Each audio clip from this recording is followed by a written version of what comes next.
My subscribers, Kadapa central jail నుంచి అయితే release అయినాను. మీతో మాట్లాడి ఖచ్చితంగా 100 రోజులైతే అయింది. అసలు 100 రోజుల కింద ఆ వీడియో పెట్టిన తర్వాత ఏం జరిగింది? చాలా మంది డౌట్, ఎవరైనా నేరం చేసి ఎస్కేప్ అయ్యేదానికి ప్రయత్నిస్తారు, తప్పించుకొని పోయేదానికి ప్రయత్నిస్తారు. కానీ వీడేంద్ర స్వామి కువైట్ నుంచి వచ్చి చేసి మళ్ళీ కువైట్కి పోయి దేనికోసం చేసినాను అని యూట్యూబ్ లో వదిలి మరీ సరెండర్ అయిపోయినాడు. ఇది కొంతమంది డౌట్. ఇంకొక డౌట్ ఏంద్రా అంటే, చాలా మంది అన్నారు, నేను కూడా చూసిన, నేను సెంట్రల్ జైలు నుంచి రిలీజ్ అయినాక మొత్తం వీడియోస్ అన్ని చూసిన, నా కోసం చేసిన ప్రతి ఒక్క యూట్యూబర్ న్యూస్ ఛానల్లో ప్రతి ఒక్క వీడియో చూసిన. కొంతమంది అని ఉన్నారు, అతను వైరల్ అయ్యేదానికి ఈ వీడియో పెట్టిండాడు అని చాలా మంది అన్నారు. ఓకే, దీనికి కూడా సమాధానం చెప్తా. నెక్స్ట్ ఇంకా నేను వీడియో పోస్ట్ చేసిన తర్వాత కొంతమంది యూట్యూబర్స్ నాకు ఫోన్ చేసి మాట్లాడినారు. ఎవరు ఆ యూట్యూబర్స్? వాళ్ళు ఫోన్ చేసి నాతో ఏం మాట్లాడినారు? ఓకే, నెక్స్ట్ ఇంకా నేను సెంట్రల్ జైల్లో ఉండేటప్పుడు ఇంకొక యూట్యూబర్ సెంట్రల్ జైలుకి వచ్చి ఇంటర్వ్యూ పెట్టి నాతో మాట్లాడినాడు. అతను ఎవరు? వీటన్నిటి గురించి ఇప్పుడు మాట్లాడుకున్నాం. ఓకే, ఇప్పుడు ఫస్ట్ నెంబర్ 1, నువ్వు ఎస్కేప్ అవ్వకుండా, తప్పించుకోకుండా నువ్వు దేనికి సరెండర్ అయినావు? ఇది కొంతమంది డౌట్ కదా, దీని గురించి అయితే మాట్లాడుకున్నాము. నేను వర్క్ చేసేది కువైట్ లో, అంటే దేశంలో కువైట్ ఇంట్లో నేను డ్రైవర్ గా అయితే పనిచేస్తా ఉన్నా. ఓకే, ఇది మీకు అందరికీ తెలిసిందే. మా సార్కి అయితే నేను మాట ఇచ్చిన, సార్ నాకు ఇండియాలో అర్జెంట్ పని అయితే 3 రోజులు అయితే ఉంది, 3 రోజుల్లో పోయి మళ్ళీ రిటర్న్ తిరిగి వస్తాను అని మాట ఇచ్చిన. నేను మాట ఇచ్చిన తర్వాత నాకు పాస్పోర్ట్ అయితే ఇచ్చినాడు. ఓకే, ఆ చెప్పిన మాట ప్రకారం వచ్చినా చేసినా మళ్ళీ కువైట్ వాళ్ళకి ఇచ్చిన మాట ప్రకారం కువైట్కి వెళ్ళిపోయినా. అంటే నేను వర్క్ చేసేది 7 సంవత్సరాల నుంచి కువైట్ ఇంట్లో అయితే వర్క్ చేస్తూ ఉంటా. ఎంతో నమ్మకంతో నన్ను వాళ్ళు సొంత బిడ్డ మాదిరి అయితే చూసుకుంటారు. నా పని కూడా, వర్క్ కూడా నేను ఏ టైంలో చేయాల్సిన పని ఆ ఇంట్లో ఆ మాదిరి నేను చేసుకుంటా ఉన్నా, ఎంతో నమ్మకంగా. ఆ నమ్మకం పోకూడదని వాళ్ళకి చెప్పిన మాట ప్రకారము 3 రోజులకైతే తిరిగి వస్తా అన్నా, తిరిగి వెళ్ళినా. ఇప్పుడు దేశం దాటి దేశం వెళ్ళిపోయినాను కదా కువైట్కి. ఇప్పుడు దేనికైతే నేను సరెండర్ అయినాను, దీనికోసమైతే మాట్లాడుకున్నాము. ఇప్పుడు నేను తప్పించుకోవాలనుకుంటే, ఎస్కేప్ కావాలనుకుంటే, నేను ఉండేది దేశం కానీ దేశంలో నేను తప్పించుకోవచ్చు. దేనికైతే సరెండర్ అయినాను అంటే, నేను ఇక్కడ ఒక్క పాయింట్ అయితే ఆలోచించిన. ఇప్పుడు మా కూతురి పైన ఈ లక్ష్మి వాళ్ళ మామ అయితే ఈ రేప్ అటెంప్ట్ అయితే చేసినాడు. అంటే నేరం, చట్టపరంగా నేరం. ఓకే, చేసిన తర్వాత అతన్ని సేవ్ చేసేదానికైతే ప్రయత్నించినారు వాళ్ళు. ఓకే, వాళ్ళ మామను మా మామ అటోటి కాదు అని అతన్ని సేవ్ చేసేదానికైతే ప్రయత్నించినాడు.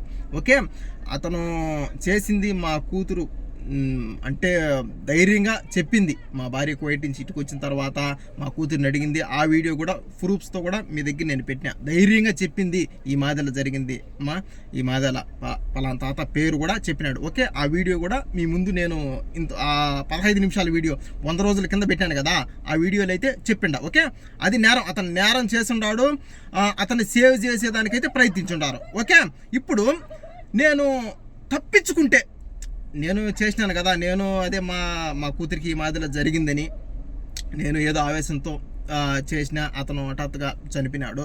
ఓకే, కానీ ఒక తండ్రిగా మటుకు కరెక్టే, కానీ చట్టపరంగా అయితే నేరం, నేను ఒప్పుకుంటా దానికి. ఓకే, నేను వచ్చి సరెండర్ అయినా. ఓకే, అదే ఇప్పుడు ఈ పాయింట్ అంతా దేనికైతే సరెండర్ అయినాను. ఇప్పుడు అతన్ని నేరం చేశాడు, అతన్ని సేవ్ చేసినారు. ఇప్పుడు నేను చేసింది చట్టపరంగా నేరమే, కానీ తండ్రి పరంగా అయితే అందరూ ప్రతి ఒక్కరు కరెక్టే అంటున్నారు, కానీ చట్టపరంగా అయితే నేరమే. ఇప్పుడు అతన్ని తప్పించుకునేదానికి వాళ్ళు ప్రయత్నం చేశారు. ఇప్పుడు నేను ఉండేది వేరే దేశంలో, నేను కానీ తప్పించుకుంటే, నేను ఎస్కేప్ అయితే అతనికి నాకు తేడా ఏంది? అతను నేరం చేసినాడు, రేప్ అటెంప్ట్ చేసినాడు. ఓకే, రేప్ అటెంప్ట్ చేస్తే అతను తప్పించడానికి ప్రయత్నం చేసినారు. నేను కూడా తప్పించుకునేదానికి ప్రయత్నం చేస్తే అతనికి నాకు తేడా ఏంది? ఇదొక్క పాయింట్ ఆలోచన చేసి నేను సరెండర్ అయిపోయినా. నెక్స్ట్ ఇంకా నువ్వు వైరల్ అయ్యేదానికి, నువ్వు ఫేమస్ అయ్యేదానికే వీడియో పెట్టుకున్నావు అని మాట్లాడుండారు. ఇప్పుడు దాని గురించి అయితే మాట్లాడుకున్నాము. నేను ఇప్పుడు స్పెషల్గా వైరల్ అయ్యేదేంది? నేను ఎప్పుడో వైరల్ అయిపోయినా. ఇది జరక్క ముందే నా షార్ట్ వీడియోస్ మిలియన్స్లో పోయినాయి. 45 లక్షలు, 50 లక్షలు, ఈ మధ్యలో మిలియన్స్లో అయితే పోయినాయి. నేను అప్పుడే వైరల్ అయిపోయినా. ఇప్పుడు మళ్ళీ స్పెషల్గా వైరల్ అయ్యేదేంది? అయినా వైరల్ అయ్యేదానికి, ఫేమస్ అయ్యేదానికి ఈ మధ్యలో మర్డర్ చేసి సెంట్రల్ జైలుకి పోయేసి వస్తాడా మనిషి ఎవడైనా కానీ? నాకు మొత్తం నెలకు నా సంపాదన వచ్చేసి దాదాపు 1,00,000. నా శాలరీ 35,000, నా వైఫ్ శాలరీ 35,000, మళ్ళీ యూట్యూబ్ నుంచి వచ్చే శాలరీ మొత్తం అంతా దాదాపు 1,00,000 రూపాయలు అయితే వస్తుంది అనమాట. ఈ సంపాదన అంతా పోగొట్టుకొని ఈ ఫేమస్ కోసం వాళ్ళన్నట్టు మీరు వైరల్ అయ్యేదానికి పెట్టుకున్నాడు, వైరల్ అయ్యేదానికి మాదిలైతే చేసినాడు అని అన్నారు కదా.